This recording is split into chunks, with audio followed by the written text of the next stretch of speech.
सूरत के कपोद्रा इलाके में मशीन से चलने वाला जुए का अड्डा पकड़ा गया। जुए का अड्डा honest to online marketing franchisee की एड में चल रहा था। कापोद्रा की गायत्री सोसाइटी में जुए का अड्डा चल रहा था। पुलिस ने सूचना के आधार पर जुए के अड्डे पर छापा मारा। पुलिस ने 2 लाख से अधिक की रकम के साथ 14 लोगों को गिरफ्तार किया। रिपोर्ट दीपक रॉय यू भार। ગઈકાલે કાપોદ્રા પોલીસ સ્ટેશન દ્વારા ગાયત્રી સોસાયટીમાં બિલ્ડિંગ નંબર 114 માં એક દુકાનમાં જુગાર અંગેની રેડ કરવામાં આવી।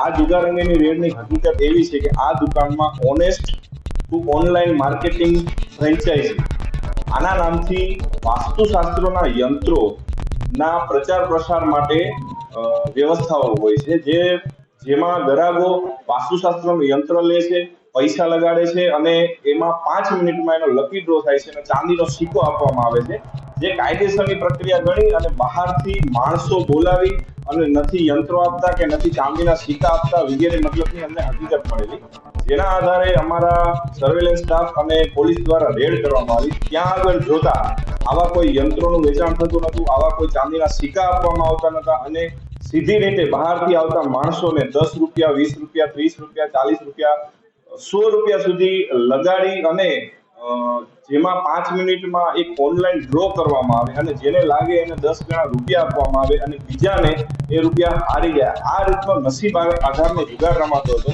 જેથી પોલીસ દ્વારા એક ડિકોયને ગોઠવી પોલીસે એમને પૈસા આપી ત્યાં ચેક કરાવેલ અને ચેક કરતા ખરેખર ખાતરી થયેલ કે આ કોઈ યંત્રોનું વેચાણ નથી થતું, આ માર્કેટિંગના નામે કાયદેસરનો જુગારનો અખાડો ચલાવે છે, જેથી ત્યાં પોલીસે રેડ કરી કુલ 14 આરોપી જેટલાની ધરપકડ કરી છે। તેના સંચાલક જયદીપસિંહ ગોહિલ જે આ અખાડો ચલાવે છે તેની પણ ધરપકડ કરવામાં આવે છે અને આ સમગ્ર નેટવર્ક તપાસ દરમિયાન એવું ખુલેલ છે કે ગાંધીધામથી આ માર્કેટિંગ સાઇટ કાર્યરત છે અને હાલ આની ઊંડાણપૂર્વક તપાસ ચાલુ છે અને કુલ રૂપિયા આમાં 1,04,000 જેટલા રોકડા, બીજા સાધનો, મોબાઈલો, કમ્પ્યુટરો આ બધું થઈ અને ટોટલ 2,26,000 જેટલો મુદ્દામાલ પોલીસ દ્વારા કબજે કરવામાં આવેલ છે।